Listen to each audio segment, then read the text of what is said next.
Hello, everybody.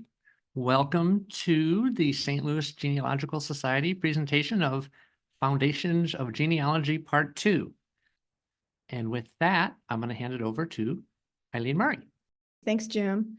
Okay, so this is Foundations of Genealogy Part 2. I am hoping that I know the people in the room were here with me last week, so I'm hoping that everybody at home had a chance to watch Foundations Part 1, because today we're just going to build on what we did last week. And I'm going to start by asking if anybody has any questions before we move ahead, now that you've had a week under your belt. Anybody here in the room? That would be no. Anybody at home? Okay, well, if you think of one, stick it in there and we'll get to it. Okay, so last week we spent a whole lot of time talking about being well organized and getting off on the good start, or starting over again if you have already been started. And this week we're going to kind of do a little bit of reviewing, and then we're going to take a look at some case studies. And the focus this week is actually paying attention to what we have in front of us. And we're all guilty of this. We're so busy hunting and gathering. We gather up all this stuff and we pile it up. We talked about that last week, and we don't look at it. And if we go back and spend some time analyzing what we have, sometimes that makes all the difference in the world. So that's what we're going to do this week. Okay. Hang on a second. This does this to me all the time. There we go. Okay, so whether you've already started working on your family history or you're starting from scratch, the most important thing that you can do is to practice good research techniques. And we kind of danced around this last week, and this week we're just going to focus on these. What do I mean by good research techniques? Here are some things that we always want to remember to look for as we are researching. Do you love my little graphic? I like him too. Okay, we always want to remember to look for multiple sources for proof. It's not enough to just have one source, because we never know if that source is accurate or not. Sometimes that's all we can do. Sometimes we have no choices because there are so few records that we're lucky if we get one source. But we always want to keep going further. Remember last week we talked about not leaving any stones unturned, and we want to make sure that we do that. We want to keep looking for multiple sources, even if it means we have conflicting information. We always want to remember to look for original documents. When Ancestry and Family Search first started putting the censuses online, I cannot tell you how many people came into this office or into the library holding that first page that you get with the little summary information, and that's all they had. They never actually looked at the census page. They just looked at that little summary page. And so every bit of information that was on the census was lost to them because they weren't looking at it. They were just looking at the superficial stuff on top. So we want to make sure that we go past the indexes and past the compilations and look for original documents if we possibly can. Now, in some cases we can't, and a microfilm copy, by the way, if it's an accurate microfilm copy of the original, is as close as we're going to get to some things. Excuse me. Many original documents have been destroyed. For instance, passenger ship manifests, as soon as they were microfilmed, they were ditched. Okay, original census records, a lot of the originals are gone. They were microfilmed and thrown away. So the microfilm is as close as we're ever going to get. Okay, and same thing with the digital images that we're seeing now. We always want to spend our time looking for what Elizabeth Shown Mills, who is one of the stalwarts of American genealogy, calls the fan club: friends, associates, and neighbors. We talked last week about the importance of doing collateral research, of looking at the siblings and the cousins and the aunts and the uncles. We want to move that a little bit further. As a good researcher, we want to look for friends, associates, and neighbors, for the same reason that we talked about last week, because families traveled together and friends often became part of the family because people lived near each other. And those business associates and those neighbors were very often part of the family. And even if they weren't part of the blood family, they were part of the traveling family. And information on those people can very often pertain to our own people. So we always want to take a look at who's around our relatives. And I'm going to harp on this week, and I mentioned it last week, and this is another one of my little soapbox issues. We want to look at variations of spelling, and we're going to go into that in more depth later. For now, we'll just leave it at that. We want to analyze. And what is it that we're analyzing? We want to analyze every single document we collect, even if it's just a tax list, because who's on the list with these people? Who's near them? What names do we recognize? Every single document we collect, we want to look at carefully. We want to analyze the photographs that we gather. We want to look for who's in the pictures. What's the time period? Where are they? What are they doing? We want to look for hints. We're constantly playing Sherlock Holmes. We're constantly looking for hints. We want to analyze every single article that we read. Okay. And again, it may not mention our family. We're looking for hints and clues that will get us further along in our research. We want to look at the family artifacts, those wooden spoons and measuring bowls and pocket watches and necklaces and all this other stuff. Because again, we want to be able to understand the importance of those artifacts to our family history. Every single thing potentially has clues to further our research, and that's what we're looking for. Not just, oh, look, I have these pretty candlesticks that belong to my great-grandfather. But how did they get here? You know, what's the significance of them? Why are they important? We want to ask questions. We want to look for discrepancies. We want to ask these questions, look for discrepancies as we look at our findings, as we enter the data into our genealogy programs. We talked a lot last week about the importance of using a genealogy program. And one of the reasons that I love is that your genealogy program will remind you if you do something dumb. For instance, if you enter that he was born in 1870 and that he died in 1770, your program will tell you, can't do that. You know, you can't be dead before you were born. All right. Your program sometimes can be very annoying because it wants to tell you, oh, he married his first cousin. And then you sit in front of your computer saying, yeah, I know. All right. Because they all did that. But we want to be analyzing as well as we enter the data into our genealogy programs. Is that logical? Wait, does that make sense? How did he get from Virginia to Tennessee the day after he got married in Virginia? No, he could not have done that. Today he could have, but not in, 1785. We want to ask questions and look for discrepancies as we discuss our stories with others. All right, as we're sharing information with other people, we want to keep asking ourselves questions. And as we continue to gather more information. Mentioned this before, sooner or later, all genealogists start their research over again. It has happened to everybody that I know, including me, several times for several families.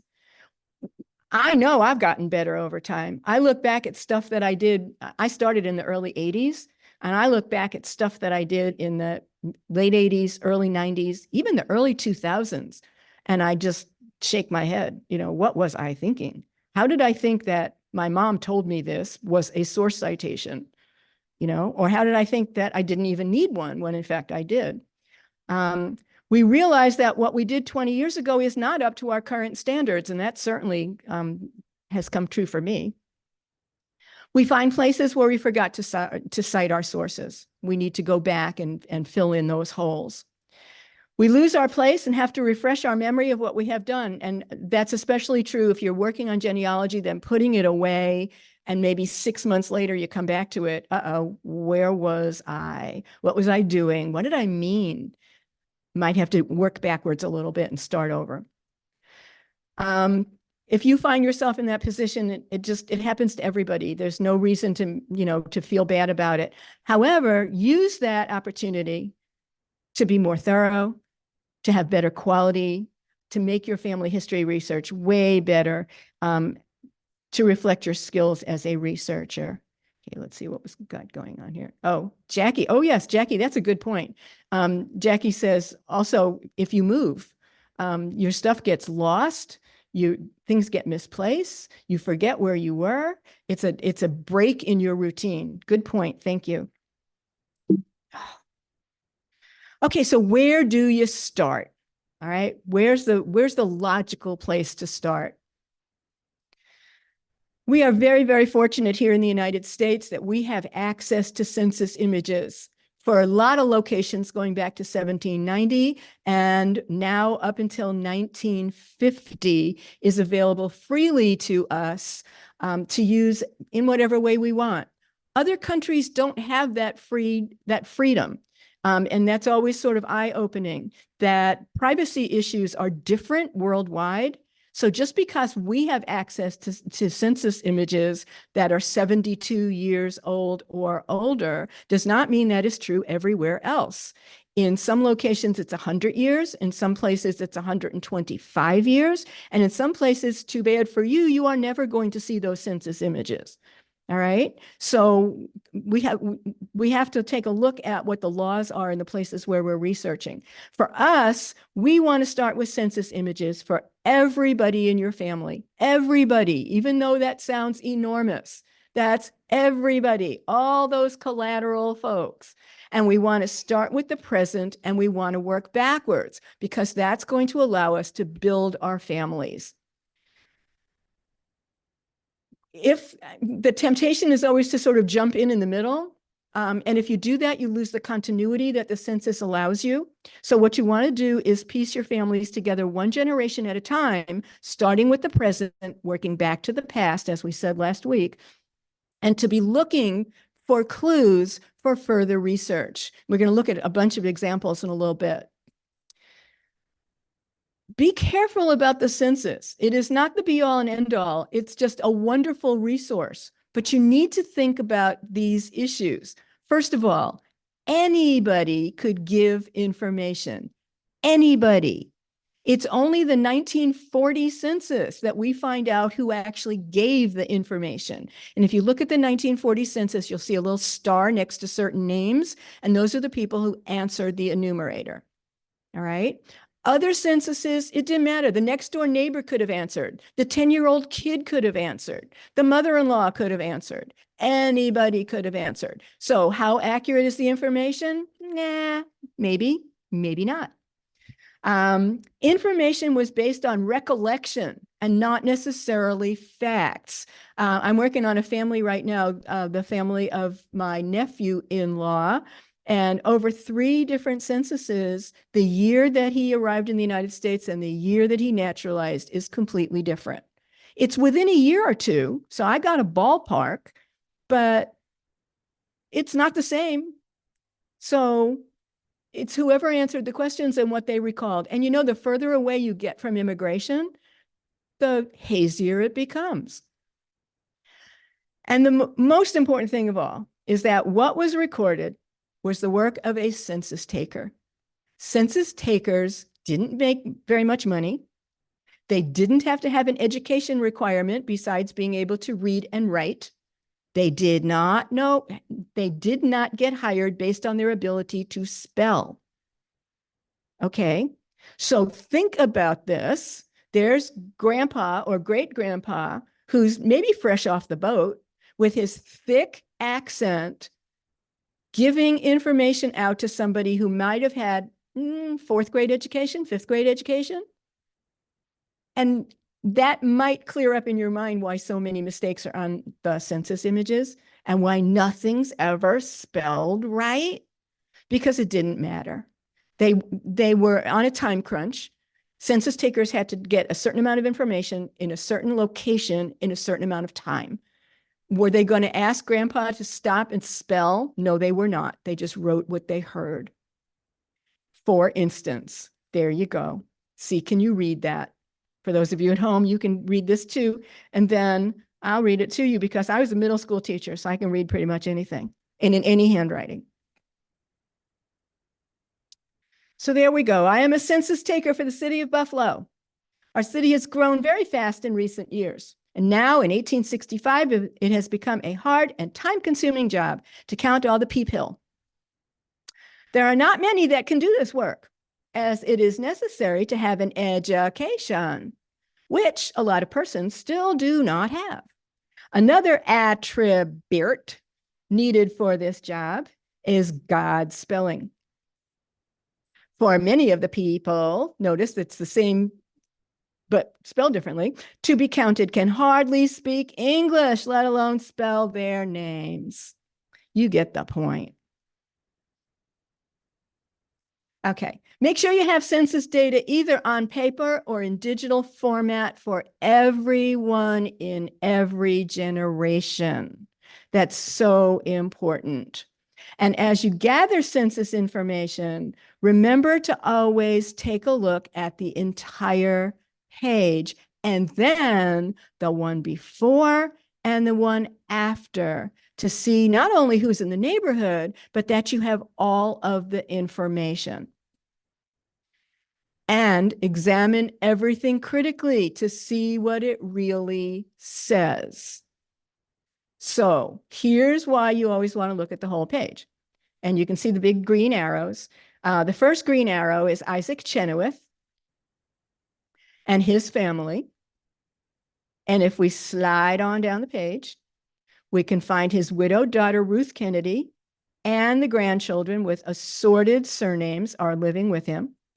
And way down at the bottom of the page, Daniel Kennedy, who was first cousin to Ruth's deceased husband. So what we have are family members living together with different surnames, but they're still family members. And then further down the page, 3 or 4 houses away, is another family living very close by. That might provide us some clues. And here's why you always want to look at the next page. So there's Daniel and his wife, Rebecca, down there at the bottom of that page. And there's the next page. What's at the top? The children, exactly. And right underneath Daniel Kennedy's family is John LaRue Helm. John LaRue Helm was another relation of this family, related to another branch of the family, and he was about to be installed as the governor of Kentucky. Notice his occupation is lawyer, but he was just this is September of 1850, I guess, and he would become governor in just a few months. So the importance, I cannot stress enough, reading the whole page, looking for the fan club, the friends, the associates, the neighbors. Look carefully at each census for clues. And here's just some things that you're looking for that will move your research forward. Who were the neighbors? What occupations did people have? And that's going to be really important, especially, John and I were talking before about people with the same name. Because if you know that your John Smith was a blacksmith, and here's a John Smith who is a dentist, is it the same person?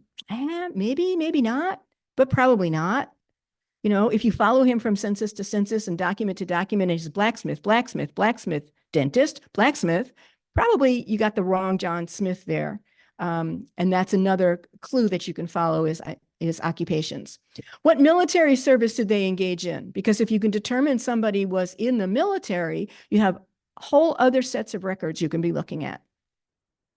And what other families with familiar names are on the sheets with that person and before and after? Because again, we're looking for clues and we're using the census to determine as many clues as we possibly can.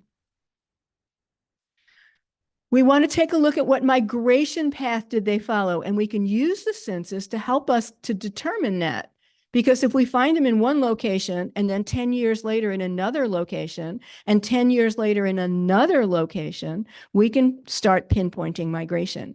And lucky for us, there are some states that have state censuses that come in the odd years, usually in like the census is every 10 years, and some states did an every 5-year census, like 1905, 1915, 1925, in between the census years. So sometimes we can use those state censuses also to follow people around, and we can work out a migration path.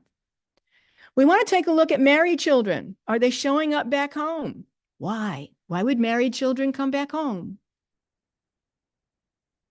That's a question. Why would married people come back home? Death in the family. Why do the kids come home? They need money. Mom and dad can help support them. Or maybe they are helping to support mom and dad. Maybe mom and dad can no longer work and the kids are coming back to help the parents. Okay, lots of questions, lots of possibilities. You want to ask yourself those questions. Why did those children turn up again in the house? Are grandchildren or cousins or nieces or nephews living with the family? And again, that question is why? You know, why all of a sudden would the grandkids be living with the grandparents? Why would the cousins or the nieces or the nephews come to live with other family members? What's the most logical reason for that?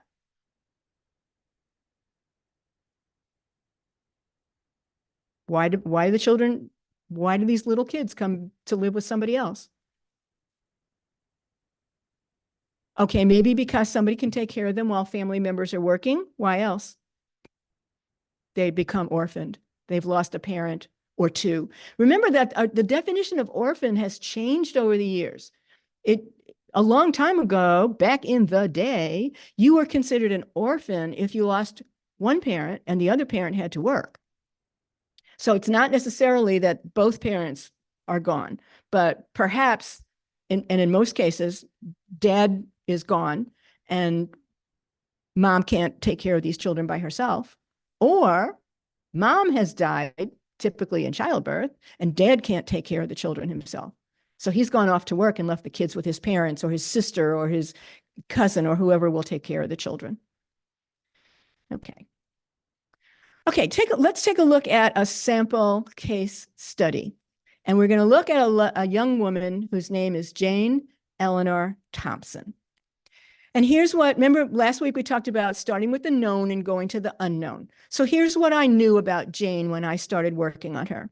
I knew she married a man named Reuben Marion Brown and that they had children. I did not know when they got married. I knew that Reuben was born in LaRue County, Kentucky in 1875. I knew that Jane was born in Marion County, Kentucky at about the same time, about 1875. I knew that Jane and Reuben had 6 children. They had 3 sons and 3 daughters, and they were born between 1902 and 1920. So all that made good logical sense. And I also knew that Reuben and Jane both died in 1939.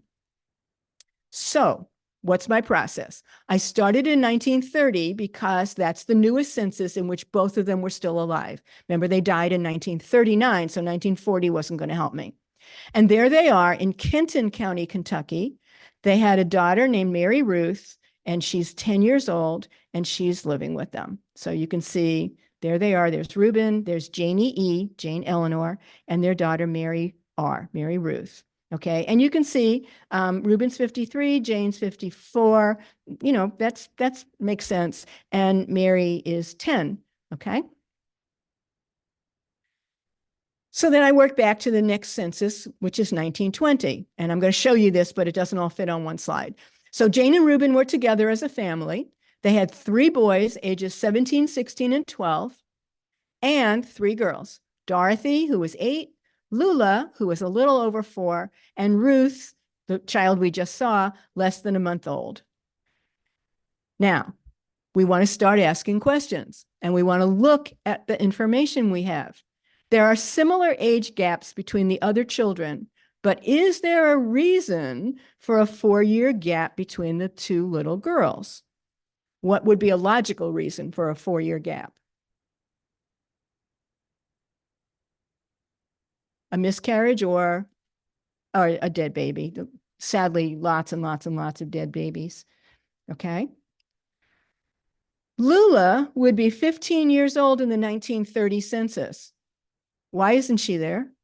Why don't we see her with Jane, Reuben, and Ruth? She's 15. What would be some reasons maybe that she's not in that census? Could think of two of them. She might have gotten married. It's Kentucky. It's Kentucky. Or what else? She could be living with another family, or she could be dead. Yeah, she could be dead. Okay, whoops, I got a Q&A here. And Jackie says she could be working as a servant. Yes, that is entirely true. She definitely could be. Okay, so let's take a look. Okay, so there's the census, 1920 census, and there's RM. Remember, we said his name was Reuben Marion Brown. He's the head of the household. There's Eleanor, his wife. There's Marshall and Lucian and Marion, the three boys, 17, 15, and 12. And now we have Dorothy, spelled weirdly, but still clearly Dorothy. She's 8. And then we have Lula, she's 4.5. And then we have baby Ruth, who's not even 6 months. Looks like she's 5 months old. Okay, so that's the family in the 1920 census. And if we're analyzing, we are asking ourselves questions. And we're asking ourselves the kinds of questions that we just discussed. Why did Lula not show up 10 years later? Why are there age gaps in between these children of 4 years or so in between? And we're starting to fill in, well, maybe she got married, maybe she's working at some job, nanny, servant, whatever. Maybe we should be looking for some little dead babies. You know, maybe they did lose children, which is very, very common. So we go back again to 1910, all right? And now we are looking at Reuben. They are in LaRue County, it looks like. There's Reuben. He's the head of the household. But wait, that's not Eleanor and that's not Jane. That's Lula, a wife. And there are the 3 boys, Charles, Lucian, and Marion. And look, this is what I mean when I say start to analyze. Scoot over to these columns that we never pay attention to because they're not names, and take a look at the information that we're getting here. This is a first marriage for these people.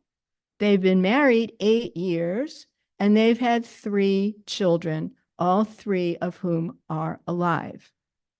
Okay? We're going to use all of the columns in the census, not just some of them. All right, now we have a bit of a quandary. Uh-oh. We have Reuben living in LaRue County. He's living with a woman named Lula and the 3 older boys. And we're going to start thinking about who is Lula and where is Jane? What about those girls that pop up 10 years later? Who do they belong to? Because clearly there was another wife in the picture before Jane showed up. So those little girls in 1920, do they belong to Lula or do they belong to Jane? And since we already know there are 2 little girls, Dorothy and Lula, in 1920, where are they in 1930? And could young Lula really be Jane's child? What are the chances Jane named a child after the first wife? Or were all those older children from what appears to be the first wife? Okay, we now have a hypothesis. We now have questions that need to be asked. All right, so what do we do next? Because now we have all these questions that need to be answered. Let's go back to the World War I draft registration, which took place in 1918. Remember, there were multiple World War I drafts, but Reuben qualified for the one in 1918. These are widely available, Family Search, Ancestry, they're all over the place. And so we go to look up Reuben, and we discover he's in Marion County, where we have seen him before, and his nearest relative on his World War I draft is Jane Eleanor Brown. What does this tell us? What does this tell us? that she's his wife, and it's 1918. So we can back off the 1920 census. And we know that by 1918, Jane and Reuben were married. Okay, notice that he's 41 years old, so he's way old for the first World War I drafts. Okay, we know that Reuben was in LaRue County in 1910. He was in Marion County in 1918 because of that draft. And then by 1920, he was in Kenton County. We know that he had 5 children between 1902 and 1915, and then a baby in 1920. We know that because the ages are on the census. We can see when those children were born. And we know that in 1910 in LaRue County, he was living with somebody named Lula. And by 1918, there was no Lula, there was Jane. All right, so we're starting to narrow down what we know based on the clues that we have picked up out of the census. Okay, now we're ready to come up with a hypothesis. We assume that Reuben was married first to Lula, who seems to have died sometime between 1915. Why? Why did we pick that date? Because she had a child. Thank you. Don't be afraid to speak up. Yeah, because we know that there was a baby born around 1915. Okay, and we know that by 1918, she was gone because he was married to Jane. All the children except the youngest then were probably Lula's. Now we have to prove it. Okay, so what do we do next?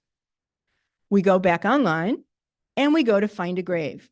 Now, I have a love-hate relationship with Find a Grave. The love part is that you get tons of information. The hate part is that it's not always accurate. So again, you take it with a grain of salt, all right?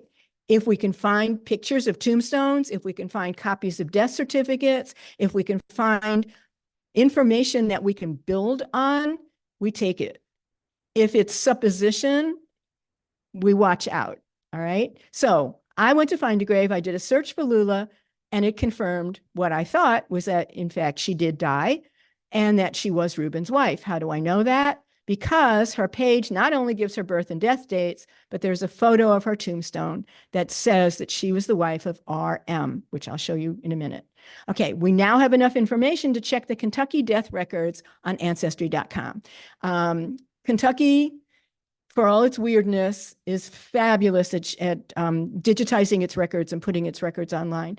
And there, if you have Kentucky people, you just want to get on your knees and thank the Kentucky gods in the Secretary of State's office and in all the individual county offices for doing all this work and sharing it with us. So let me just show you the Find a Grave page. There's Lula's gravestone, which says that she's the wife of R.M. Brown, Reuben Marion, gives her birth date, gives her death date. Now be careful because those dates on the tombstones are not always right, but they're what we have to go by right now. So we have a birth date, we have a death date, we know where she's buried, and notice I have my source citation at the bottom of the page, so you know where I got that image from. Okay, so going back to Ancestry, looking for Lula, knowing when she died, I found her misindexed because even though that clearly to me says Lula W. Brown, the indexer thought her name was Luella, and so she is misindexed. But you can do a search on just the death date. You can search in a number of ways. And poor baby, she died of pulmonary tuberculosis, which was kind of the scourge of young people in rural communities. Okay, her death certificate gives me her dad's name, her mom's name, tells me that she is at the South Fork Cemetery, which we already knew. And we now know exactly when she passed away. So we can go back to our initial hypothesis and we can make some revisions. We know that Reuben had a first marriage to Lula Humphrey somewhere around 1900. Probably in LaRue County, because that's where we found them in the 1910 census. We know that he had 5 children with Lula, 3 boys and 2 girls. And we know that Lula died in 1916 and that Reuben married Jane sometime before 1918. We know that Jane and Reuben had a daughter together, that last child, Mary Ruth. and that Jane was stepmother to the other children. And that makes complete sense because, again, I'll go back to what I said earlier. Why would a second wife name a child after the first wife? It's been done, maybe out of sentimentality, but not terribly logical. Okay, so now that we know that there were 2 marriages, what's next? Well, again, because Kentucky is lovely about sharing, we can use Kentucky marriage records, many of them published in book form or online or on site, to get the actual marriage dates. So we want to remember our hypothesis that Reuben had a first marriage to Lula Humphrey somewhere around 1900, probably in LaRue County. So now we have something else to start looking for. I went to Family Search. The website has digitized Kentucky marriages from 1797 to 1954. And I knew that Reuben Brown married Lula Humphrey sometime in that time period. And what I discovered after lots of searching, because this was misindexed and very hard to find, they did not marry in LaRue County. They married in Elizabethtown, which is the county seat of Hardin County, on the 17th of August, 1901. And there is their marriage record that gives me that information. Okay. Finding Reuben's second marriage to Jane, that was a little bit more difficult. They did not turn up in any online search. So now what? I searched and I searched. We know that they got married. I went back to Find a Grave to see if either one had an entry. And sure enough, I found more information. There were no tombstone photos, but look what popped up on Jane's page. There's a little bit of a biography. And it told me, and again, I'm not taking this as God handed it down on the tablet. I'm taking it as, oh gosh, I couldn't find it. Maybe this will help me find it. Jane Eleanor Thompson, Patterson Brown, was the daughter of Thomas Allen Thompson and Sally McIntyre Thompson. Remember the McIntyres from last week, so I knew this was my right person. Janie Eleanor Thompson married Jesse Patterson, a widowed blacksmith in Chicago, Marion County, Kentucky, on October 13th, 1896. He was 36, and this was his second marriage, and she was 20, and it was her first marriage. I had no clue she had been married before, none. She was buried in the Reuben Brown Lot Cemetery No. 2, Section 21, and Jane Eleanor married secondly to Reuben M. Brown on April 28th, 1917. So that helped me to narrow down where she was and the date of a wedding. Now I just had to find it. I cannot tell you how long on Family Search. No amount of searching showed that marriage. However, once I knew the date and the county, which got chopped off on the image, it meant I could go directly to the microfilm roll in the catalog for Marion County in 1917, which is digitized and is online.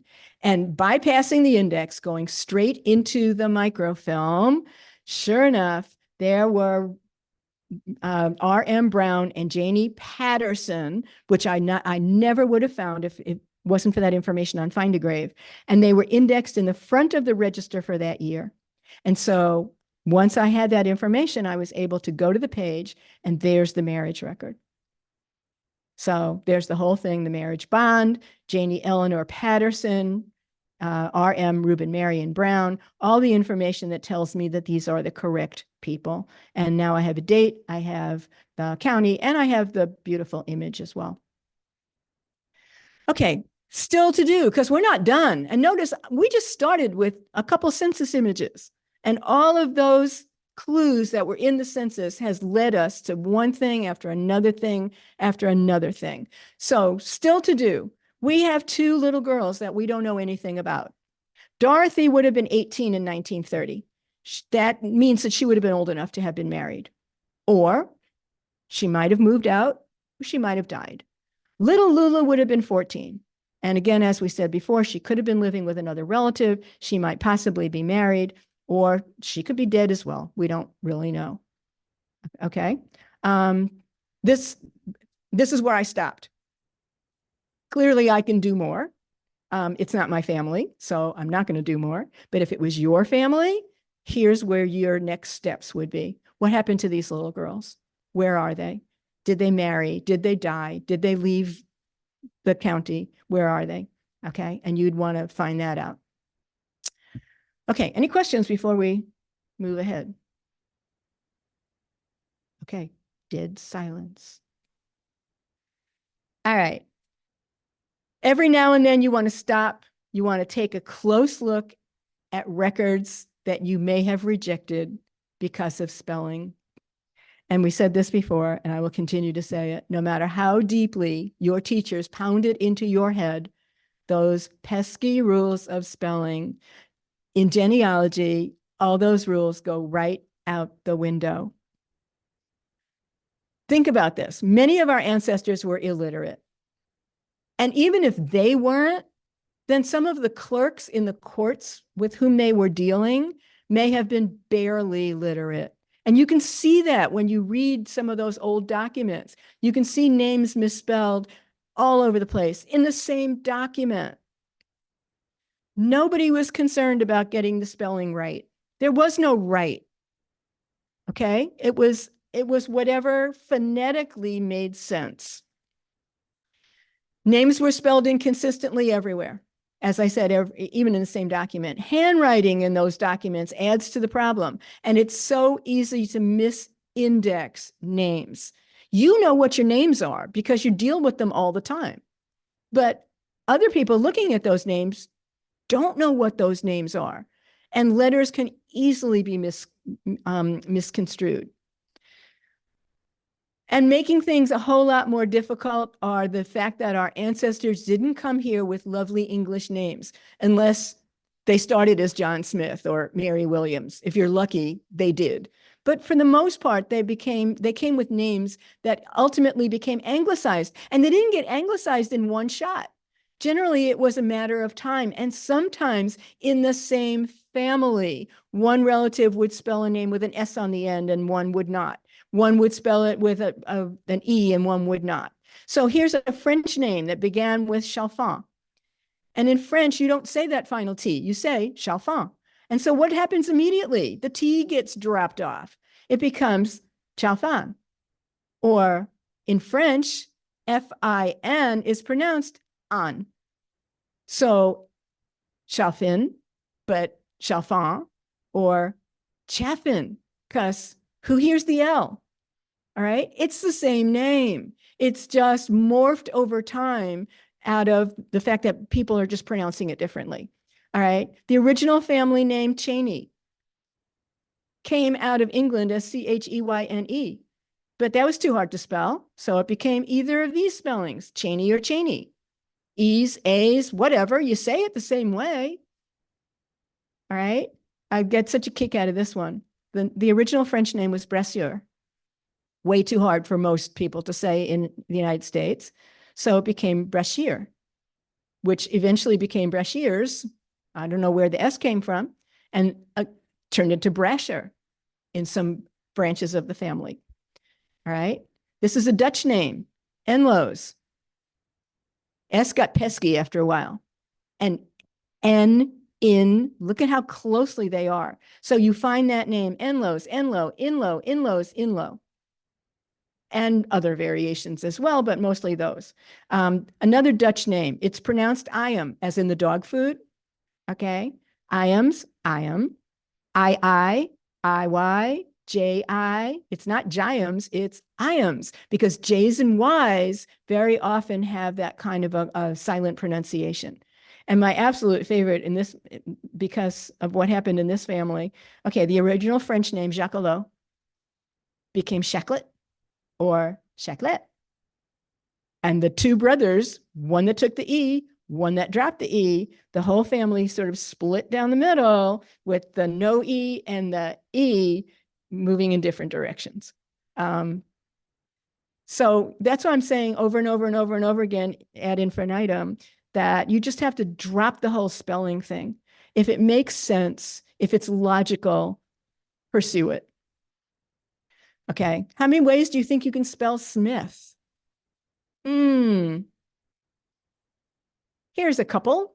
Smith, Smythe, Smith, Schmidt, Schmidt, Schmid, Schmidt, Schmidt, Desmet, Desmet, Schmied, Schmieder, or any variation in any language of a translation of Smith. So you get Faber, which is a Smith, or Ferrero, which is a Smith, or Lefebvre, or Herrera, or Kovac, or Ferraro. Anything that translates to Smith becomes Smith in whatever language it's in. All right? So yeah, what do you do? What's a good researcher do? Basically, you accept any variations of your names that make sense based on what you know. You are extremely flexible as you search. And the best advice I can give you is to say your names out loud to yourself and try to predict how they might have been pronounced by your immigrant and by those people with whom he or she interacted. So pronounce your names to yourself.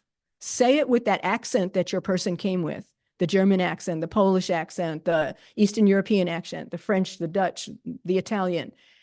And imagine how many different ways that name could have been spelled based on how it sounds to you when you're saying it out loud. And then go searching for all those variations, because maybe you couldn't find them before, but maybe you can find them now if you just open up that flexibility arm a little bit. And my major piece of advice for you today, never discount any fact based solely upon spelling. Never do that. Because if you do that, you're just like cutting your arm off. Okay. All right. So what comes next? You've done the census. You've come up with your hypotheses. You're moving on past spelling. What comes next? As you saw in our first case study, once you have the census records, you're going to move on. You want to take a look at vital records: birth, marriage, death, and then branch out to the abundance of other records that you can find not only online, but in libraries, in archives, in courthouses, any place that you could access those records. Okay, let's talk a little bit about vital records. Most states required marriage registration long before they required birth and death certificates. It usually kind of knocks out early beginning researchers when they discover that birth and death weren't required by most states well into the 20th century. I've given you in your handout a list of the different states and the years that they required birth and death registration. And for those of you here in the office, I've got some bookmarks at the table where Jim is sitting, both on SoundX, which you have in your handout, and on the birth and death information. And you guys at home, you have the same information in your handout. You just don't have the convenient little bookmark. I'm sorry. You're not going to find a birth certificate for great-great-grandpa in 1787. You're not going to find great-grandma's death certificate from 1801 for 99% of the states in this country. Birth and death registrations were not kept on a state level for many, many, many years. Marriages, however, very often were.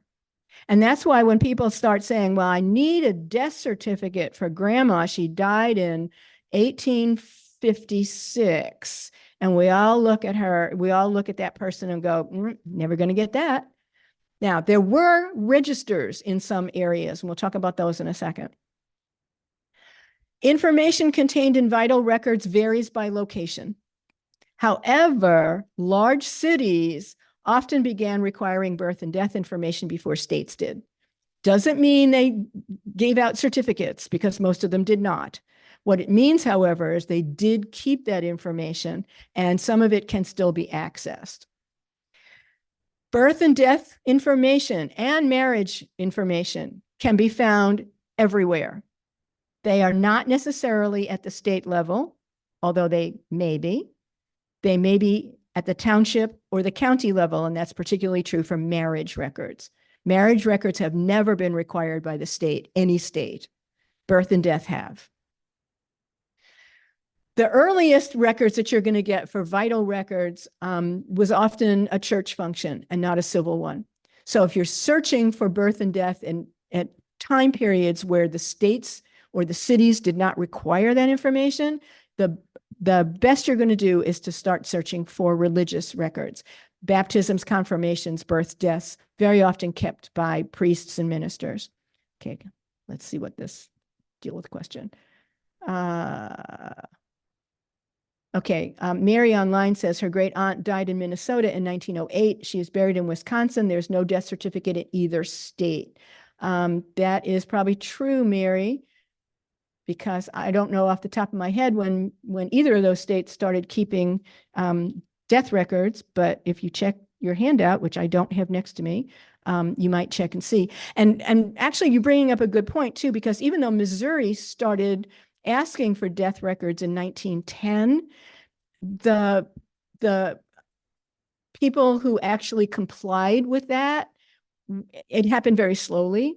And so even though 1910 was theoretically the first year that you had to do it, it's a sketchy year. And it wasn't until 1911, 1912 that there was full compliance in every county. And so what you may have fallen into is kind of like a little hole where the state said you're supposed to, but nobody actually started doing it. That's a possibility. Also, in those early years, things got lost. They were supposed to be sent, to the government officials, but did they? I mean, they didn't go by airplane, that's for sure.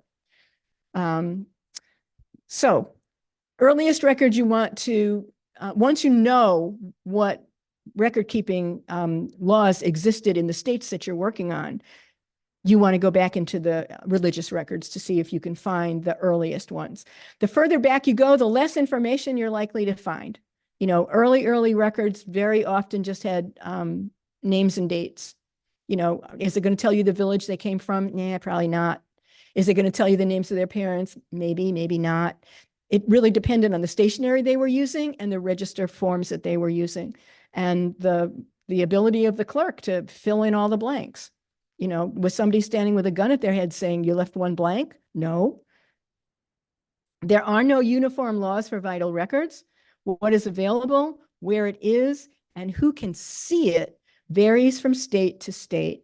We are very fortunate in Missouri that our birth and death records are widely available on the Secretary of State's website, or in the city of St. Louis, or in some of the other cities as part of the Missouri Digital Heritage Project. Other states, not so much. And those laws are changing. I can remember when I first started working, my late husband had a great uncle who died outside of Pittsburgh. And we went to Pennsylvania trying to get a death certificate. This guy was long dead. We basically had to put down a first mortgage from our home and sell the neighbor's children to get that death certificate. Now, Pennsylvania death certificates are online. So the laws are changing. What's available is changing. But privacy issues are a big deal throughout the country. Some states, in this lifetime, are we ever going to see death certificates from Oklahoma? I don't know. On the other hand, Texas, as conservative as it is, has their death records online. So, just be persistent.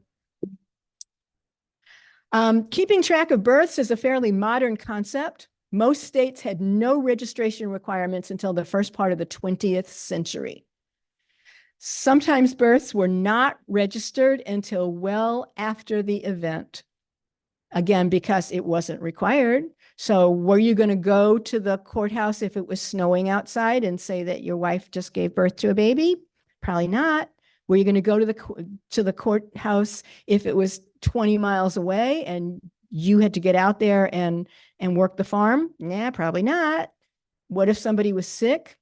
Okay, so even though it was a requirement to register these things, whether they actually were registered in a timely fashion or at all just varied.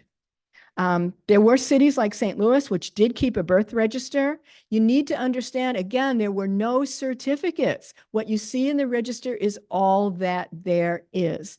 And that's why I say to you, check with church records when you get back into those early years, because you're more likely to find what you're looking for. The very earliest death records are also in register format. Again, no certificates. And the thing you have to be careful about with death records is that the person who most likely would know the most accurate information is dead. So the people giving out the information are giving out what they think they know, and it often can be wrong.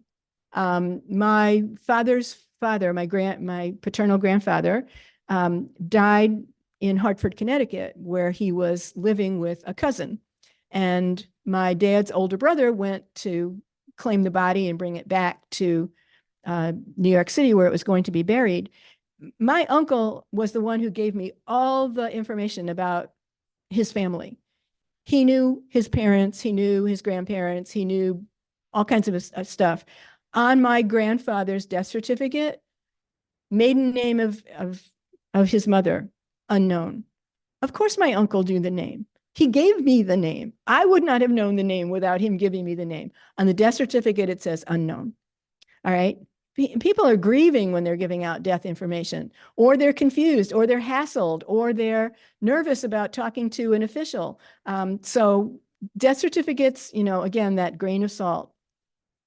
Usually death information is more easily obtained than birth information, although, as I just mentioned, some states do place restrictions on who can access it. And you got to remember, too, that living people have rights and dead people don't have many rights, right? So that's why usually death information, you can usually get death information within about 50 years. Birth information, more like 100 because of privacy concerns. Before you go searching for vital records, it's so important that you know what's available and where it is located. Don't spend your time and energy looking for stuff that doesn't exist. Hours and hours and hours looking for a birth certificate or a death certificate when there are none. Think of other things you could be doing if you just educated yourself first about what was available and where it's located. Don't go to the library looking for a death certificate in a particular place if it's the Department of Vital Records that has the certificates. That's where you want to be. Okay. The do part, though, now that we've done the do not, the do part is look for alternative sources for the same information. And we talked last week about how important it is to go through your house and look for things in your home that can be helpful. So you're looking for things like Bibles or journals or diaries or family albums. You could try delayed birth certificates. And that's especially true for people who were born at the beginning of the 1900s. Because when Social Security first came out, which was like the 1930s, you had to prove how old you were to collect Social Security. And that means you had to go dig up some certification, whether it was a baptismal record or a family Bible or a delayed birth certificate. And you may find, particularly in big cities like Chicago and New York, and maybe even here in St. Louis, I'm not real sure, that there's a birth certificate that has been filed on a delayed basis with witnesses saying, oh yeah, I remember I saw the midwife, or I saw this child when he was a baby. He was like 3 weeks old when I saw him, blah, blah, blah. And that's the kind of thing that you may find in some locations, a delayed birth certificate. Okay, any questions before we move on? Yeah.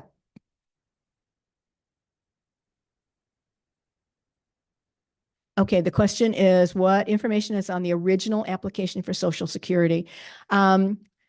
That can be a very valuable one because it will contain a woman's maiden name.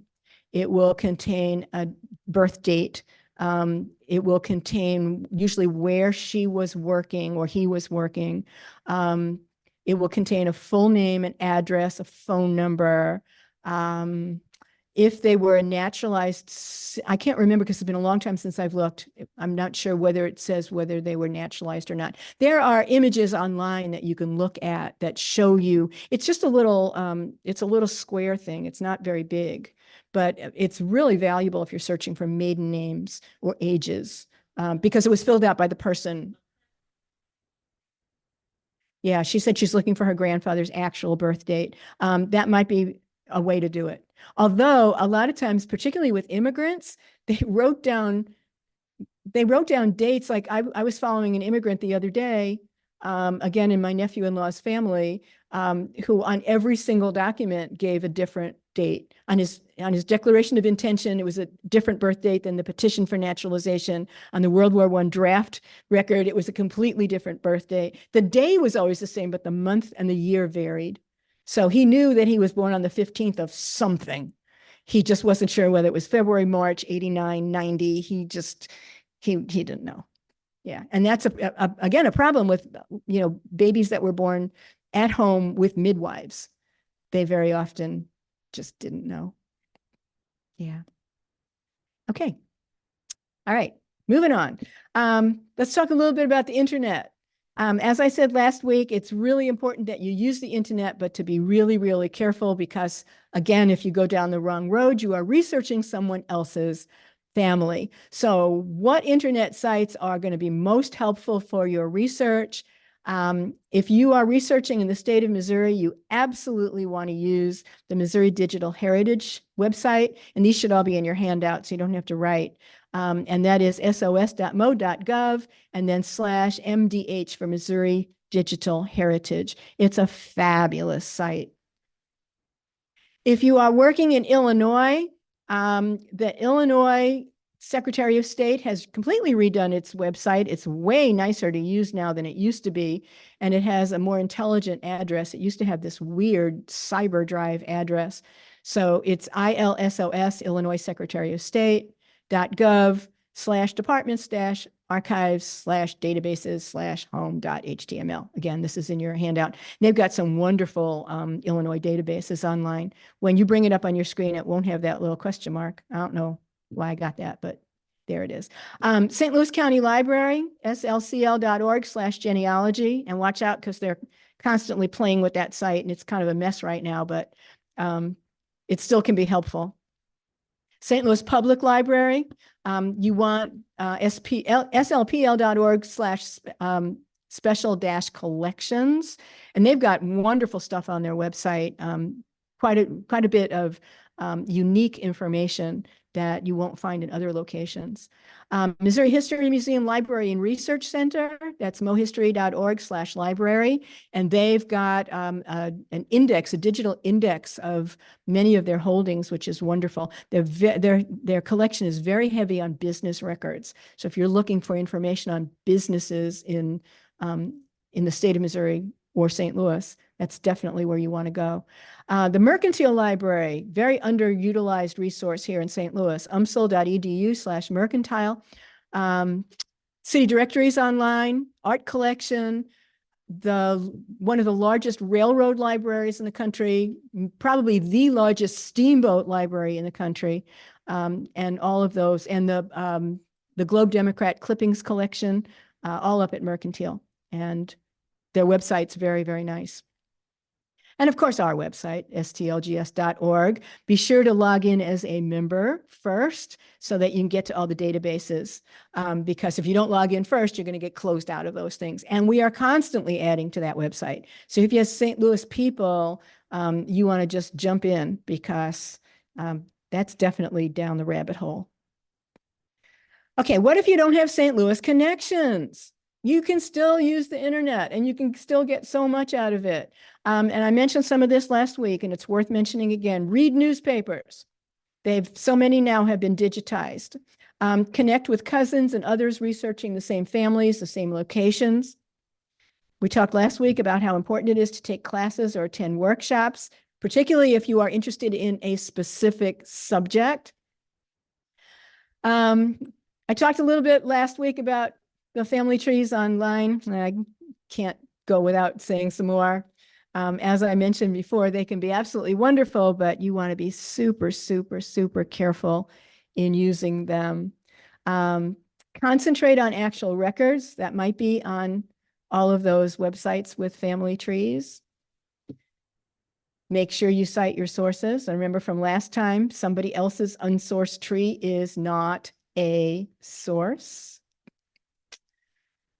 And then just watch carefully about those member submitted trees. Look at them carefully. Don't ever, ever, ever copy information into your files without verifying it. The last thing you want to do is take a GEDCOM from somebody else and pour it into your own stuff, because that's one way of just making a complete mess. There's just some ridiculous stuff in many of those trees. Ancestry.com and Family Search, the elephants in the room. Concentrate on the actual records. Look for vital records, look for census images, look for military records, look for digitized books, look for immigration records. Look for the actual records, not what somebody's plunked into a tree, but the actual records. Now, if somebody's attached a record to a tree, that's fine, but look at the record and make sure it's the right record for the right person attached to the right tree, because people are constantly doing that wrong too. Look at individual states and counties for unique collections. If you know that you are working on a particular state or a particular county, then use the internet to find information about those locations. And check back often, as they are adding new things all the time. All these websites are adding new things all the time. If the last time that you looked at Ancestry was a year ago, go back and look again. If the last time that you looked at our website or the Secretary of State's website was a year ago, go back and look again. They're constantly adding new things.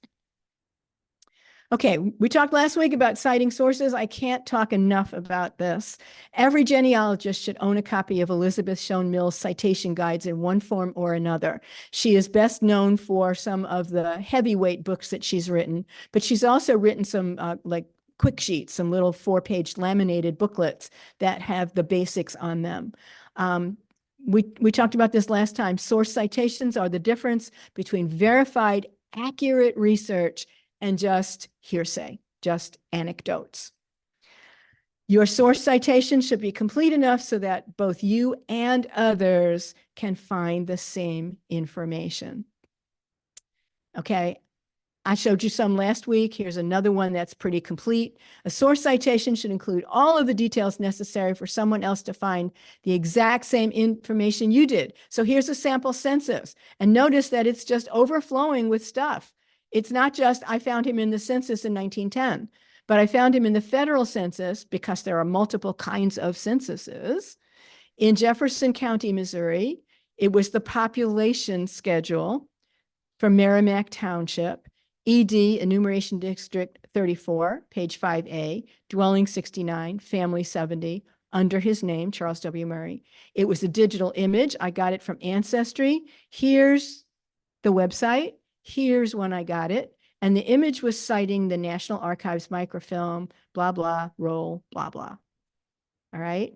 Anybody can find that image now by following this, as opposed to 1910 federal census on Ancestry. Okay, that's not going to get you anyplace. Here's a church register online. Okay, Emmanuel Lutheran Church from Olivet, Missouri. I used the church register, 1844-1969, that's the name of the database. Volume 1, page 2, 1849 deaths, line number 1 for Friedrich Straub Sr. It was a digital image from the name of that book, which sadly, I forgot the close quote. It was on our website. There's the address, and I accessed it at that date. And I mentioned last time that on our website, we have that guide to source citations, which you certainly should take advantage of. Okay, and there it is, resources on this site, citations, and there's your free guide. So you can take advantage of that. Okay, anybody with any questions on this before we move on? My home folks? Nope. Okay. All right. Talked about this last time. What do you do with the family stories? And we all have these. I don't need to research whatever it is, because my whoever she or he was told me it was true.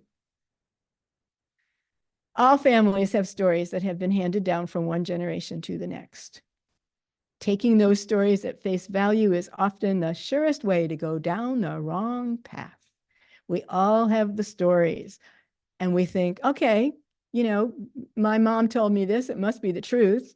My dad told me this, it must be the truth. But they're telling you a story. And if you remember back to when you were a little kid and you played telephone in class, and we started with the first person and we told the story all the way around the room, and we got to person number 20, and the whole story was like, what? And that's what happens with family stories. They change over time. They lose accuracy. You know, grandpa was a great, great, great grandpa rode with George Washington. Well, maybe he was in the Revolution, but do we know that he rode with George Washington? Well, my mom told me. Well, that doesn't actually mean anything. So one of my favorite family stories, and some of you have heard this before, but I'll tell it again because it's a wonderful story. I had a young cousin who at the turn of the 20th century died very young and very tragically. She had been an actress in the Yiddish theater, and the family story that came down to me was poor Florence. She died of a botched abortion given to her by, she married a Chinaman, and then she died of a botched abortion. That was my family story. And I thought, okay, that's very weird. And I started pursuing that. And what I eventually discovered about poor Florence was that A, she was beautiful and a genius. She was known as the child orator. She went out with William McKinley, and she gave speeches and was on the campaign trail with him. She spoke multiple languages, and she married a Danish writer. Okay, so think about this. There's the foreigner, the Chinaman, the Danish guy. It's foreign. All right. Florence did, in fact, give birth to a child who was dead, stillborn. She died. The cord was wrapped around her neck. And shortly thereafter, she died of cystitis, which is a bladder infection, and today would have been cured with antibiotics. So there's the second part of the story. She died of a botched abortion. No, she died of a dead baby and a bladder infection. So it was still like the baby part, but the whole other part got totally twisted up. And then what I found, all of that was very, very sad. But then when I did some research on Florence's husband, the Danish writer, not the Chinaman, he was a very gifted young man. And after Florence died, he went and married again, and he died just shortly, maybe 2 or 3 years later, of a burst appendix. So both of their lives were cut very tragically short. I've never been able to find a marriage record for the two of them, and maybe that's where the family got confused. I did find her going to Denmark. And so my thinking is that she probably went to Denmark and married him at his parents' home in Denmark. And maybe that's, again, the family couldn't find any notification of a marriage. And so they just sort of assumed that, she was living in sin and having this baby. But, that's sort of a typical kind of family story, how there was this little grain of truth that was at the bottom of it. But by the time it came down, 3 generations later, it was totally mangled. So as I said, there's often at least a very tiny germ of truth in each story. So you want to, again, the known from the unknown. What I knew is that there was something that had to do with foreigners and something that had to do with babies, and kind of pursued it from that angle. So what do? You watch out for the myths and you try as hard as you can not to perpetuate them. Nobody's name was ever changed at Ellis Island. I don't care how many times your relatives tell you that. Nobody's name was changed at Ellis Island. Never. Our so-and-so had no siblings. How do you know that? Just because you didn't know them? That's another story my mother liked to give me, that her grandmother had no brothers and sisters, except for the 4 that she knew about, my grandmother and her grandmother and the 3 that came to the United States. Well, come to find out, she had like 4 or 5 other siblings that never emigrated. They stayed in Europe. It's just my mother didn't know about them. So, hey, grandma didn't have any siblings. All right. So again, we want to be careful about stuff like that. Pick any relative, was never married more than once. Well, look at Janie. We just saw that. Never moved to another state, never had children. How do you know those things? That's the kind of stuff that we have to prove. We just don't know those things, and we can't just take them for granted. Pick a relative, was at, name the event, okay? Or had a hand in, name the event. Oh, another good one of my family stories. My father told me that his cousin invented the Yiddish typewriter. I have looked, there was a Yiddish typewriter. I've looked everywhere. I can find absolutely zero proof that this man invented the Yiddish typewriter. Maybe he had one in his office, but I don't know where that story came from. So-and-so invented or discovered or proved, just name it. How do you know those things? You prove them. Our family is related to, just pick a famous person. Our surname is Lee. We must be related to the general. No, you're not, unless you can prove it. All people of our surname are related. Really? Prove that too, because that's not very likely unless you have such a strange surname that you are related to everybody that carries that surname. And that's, maybe we can name those on two hands.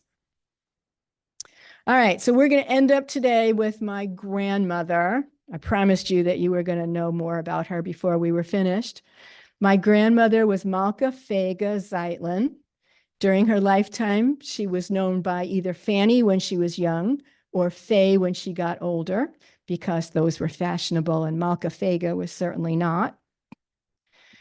And again, we're going to start from the known and go to the unknown. So what do I know? I know that she married Avram Zev, who went by William Abram Weisberg, in Brooklyn, New York, in 1916, and had one surviving child out of multiple pregnancies. I know of 4 pregnancies. There might have been more miscarriages, but my mother was the only one that survived. I know that her husband, William, my grandfather, was born in a little tiny shtetl, a little village called Maknovka in Ukraine, about 1890. And I know that my grandmother, because she told me this her whole life, was born in New York City in 1892. And Grandma told me, so it had to be true. She took great pride in being a natural-born American. And she let everybody know over and over and over again that she was not a greenhorn, although her husband was. And a greenhorn was slang for someone who was new or inexperienced in a way of life, a foreigner. So Grandma, Grandma's sister, my Aunt Rose, lived in New Jersey. And for major holidays, she was a wonderful cook too. So for Thanksgiving and Christmas, we would travel to my aunt and uncle's so that we could eat Aunt Rose's delicious food. And we would have to drive through the Lower East Side of New York, and Grandma would point out all the places where she lived. I was born there, we lived there, et cetera, et cetera. She was so proud of the fact, Grandpa, he came over on the boat. I was born in New York. Over and over again, that got drilled into my head.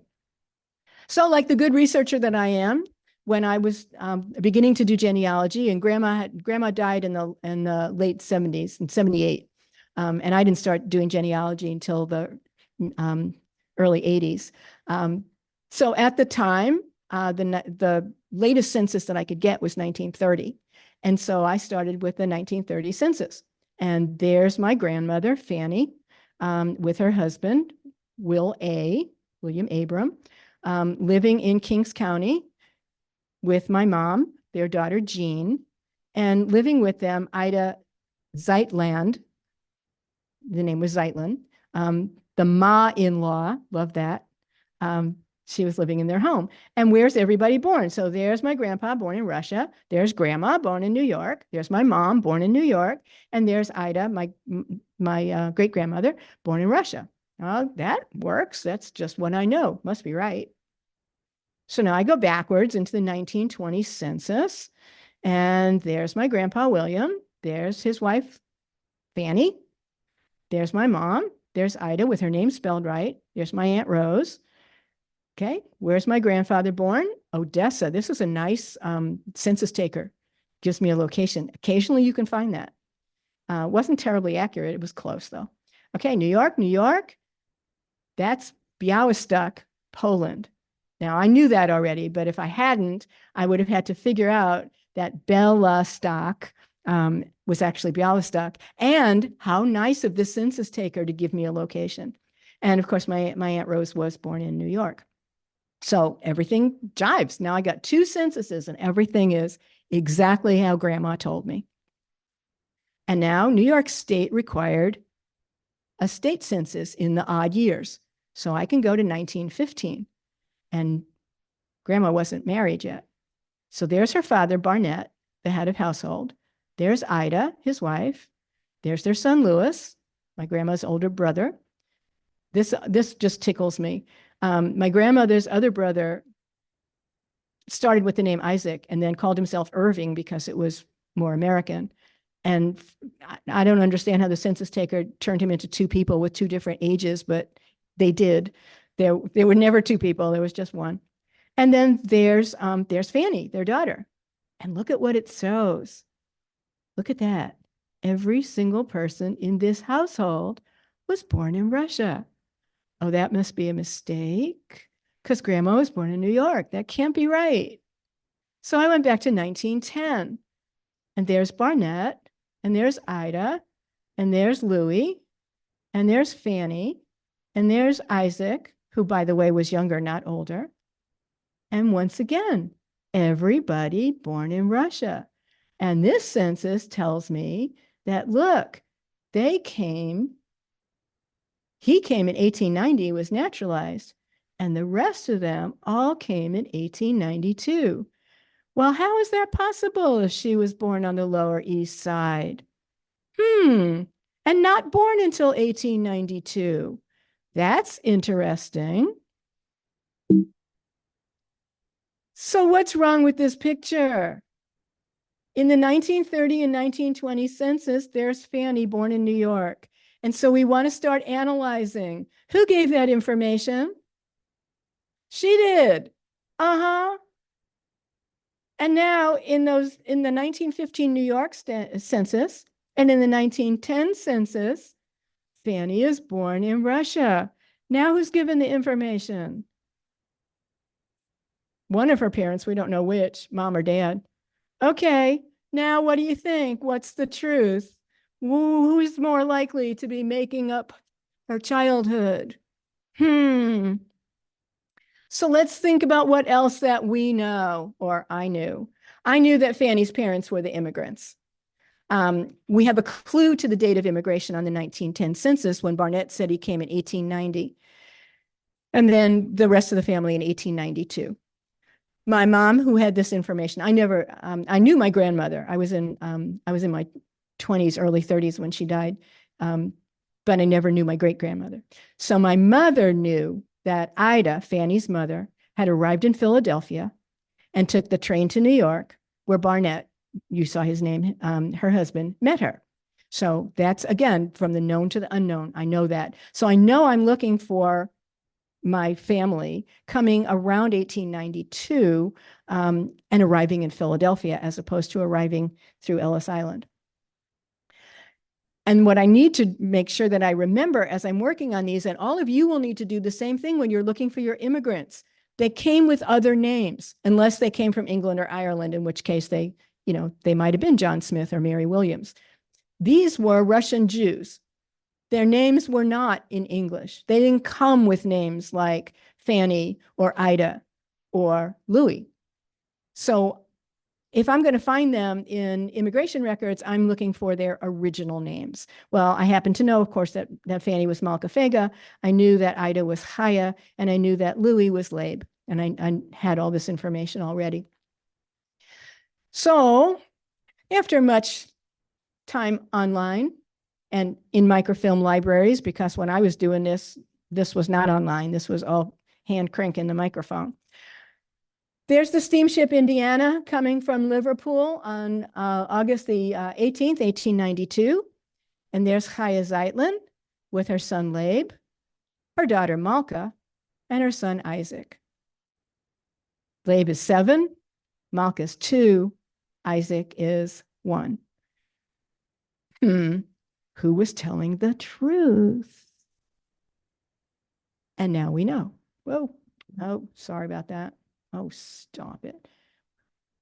Okay, I'm not sure why PowerPoint just decided that it needed to quit, but hang on a second and we'll get this back to where, there we go. Okay, so now we know Malka Fega, Fanny Zeitlin, arrived in Philadelphia with her mother and her two brothers in August of 1892 from Liverpool. She was 2 years old, born in 1890 in Russia, and she was as much a greenhorn as my poor, long-suffering grandfather. Now, the interesting parts of this also is that my grandmother, all of her life, insisted that her brother Irving, Isaac, was older than she was. He was not. She had a very testy relationship with my Uncle Louis's wife because Louis was 7 when he got here. He went by Louis. He was 7 when he got here. So we're pretty sure that he remembered the voyage and the little girl that was hanging on to him. And we're pretty sure he told his wife that grandma was on the boat and that she was not born in New York. So grandma avoided my Aunt Hattie as much as she possibly could all of her life, because now that I know, I'm fairly sure she just didn't want the truth to get out. So grandma pretty much made up her childhood. She turned herself into an American-born. She was only 2. So, my first inclination is to give her the benefit of the doubt that she couldn't possibly have remembered any of it. But Louis knew, her mother knew, her father knew. She was, I guess, just in serious denial, and gave herself a different life. And the other thing I like to say about my grandmother, my great-grandmother, Chaya, Chaya was a little bitty lady. She like maybe 5 feet tall. And not only did she come with those 3 little kids, the 7-year-old, the 2-year-old, and the 1-year-old, she came with brass candlesticks, a big brass samovar, which is a Russian charcoal burning hot water tea maker, a feather bed, Lord knows what other kind of luggage, and she was completely illiterate.